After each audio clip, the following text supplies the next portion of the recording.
ሀኒ አንቺ ኮንሽ ምልክት አሳይ ብለሽ ያዋረድሽ እና እሱም ሳመኝ ለምትይ እሱን ቁርጥ አድርጎት እንደፈረደብኝ አንገቱን አስቀርቅሬ ሳምኩት። እግዚአብሔርን ሀኒ የወንዶች ጉዳይ የሚባል ቢሮ ቢኖር ነው ዛሬ እኔ ነበርኩ አስገድዶ በመድፈር ምንከሰስ።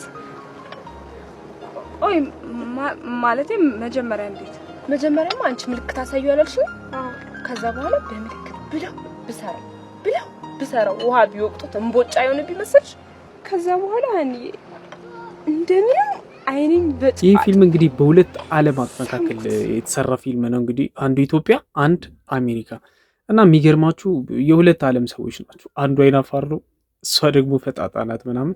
ዳይሬክተሩ እንግዲህ ቴዎድሮስ ተሾመ ነው። በጣም በሚገርም ሁኔታ ነው ዳይሬክት ያደረገው። ደራሲውም እሱ ነው። ራሱ የሚገርማችሁ ይሰራበታል።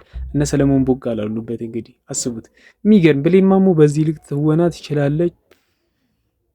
የሚገርም ፊልም ነው። ብቻ እኔ በጣም ነው የወደድኩት። ስደት ምን ያህል አስከፊ እንደሆነ ስለ ሀገር ፍቅር እና ኮሜዲና ድራማቲክ ዘውግ ያለው ፊልም ነው። በጣም ወድጄዋለሁ። ኢንጆይ አድርጉበት። ይመቻችሁ። 9/10 ሰጥቼዋለሁ በነገራችን ላይ። ከዚህ ሁሉ ከምታየው ሰው የሚወደውን ያላጣ ቆሽቶ ያላረረ ልቡ ያልተሰበረ ሰው ያለ ይመስልሻል?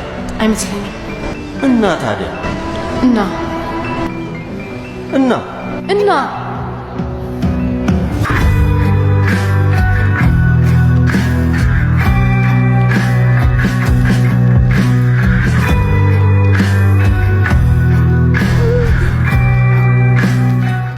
ይህ ፊልም እንግዲህ ድንገት ልቡ በሐዘን የተሰበረ ሰው በዛ ስሜት ውስጥ ሆኖ ሲንገላታ እና ደግሞ አንዳንዴ እንደዚህ አይነትን ስሜት ማህበረሰቡ ራሱ የማይረዳበት ሁኔታ አለና ብቻችንን ሐዘንን ወጣርገ ማህበረሰቡን እንደዚህ አይነት ስሜት ውስጥ ሲገባ ወደ ቴራፒ መሄድ እንዳለበት ምናምን የሚጋፋፋ አይነት ፊልም ነው እና ምርጥ ፊልም ነው። በቃ በድንቅ ትወና ነው የተወኑት ምናምን።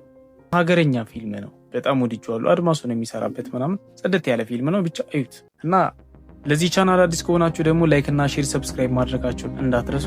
ይመቻችሁ። በሌላ ቪዲዮ እንገናኛለን።